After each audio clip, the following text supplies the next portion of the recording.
Good evening. A 2-month-old Abilene girl was scheduled for brain surgery today to relieve pressure from her brain. And police say her mother is the one who caused her severe injuries.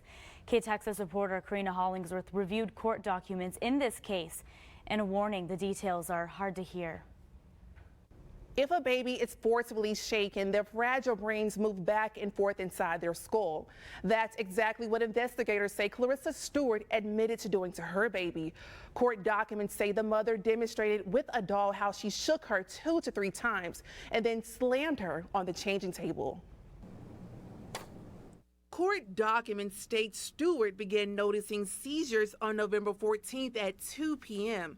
Those seizures continued for more than 6 hours until Stewart's mother arrived at her home, telling her to take the 2-month-old to the hospital. The child was first taken to Hendrick Medical Plaza for twitching and not acting right.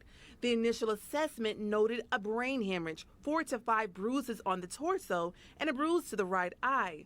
The 2-month-old was then flown to Cook Children's in Fort Worth.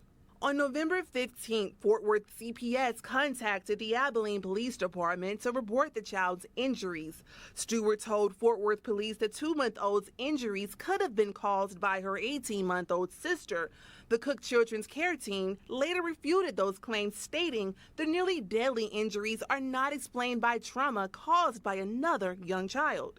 As police investigated, they issued a search warrant for the parents' phones, where they discovered Clarissa Stewart's search history on November 14th. At 5:35 p.m., Stewart searched, "What are symptoms of shaken baby syndrome?" At 8:03 p.m., the mother searched, "Why is my 2-month-old shaking?" Police say they also found a text message Clarissa Stewart sent to her husband Darian, dated October 21st, that stated, "It's getting harder and harder to love her. Even leading up to having her, I was questioning adoption. I don't want her."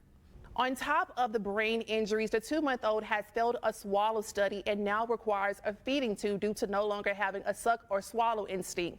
Stewart has now been arrested on injury to a child, a first-degree felony. In the studio, I'm Karina Hollingsworth, K-Texas News.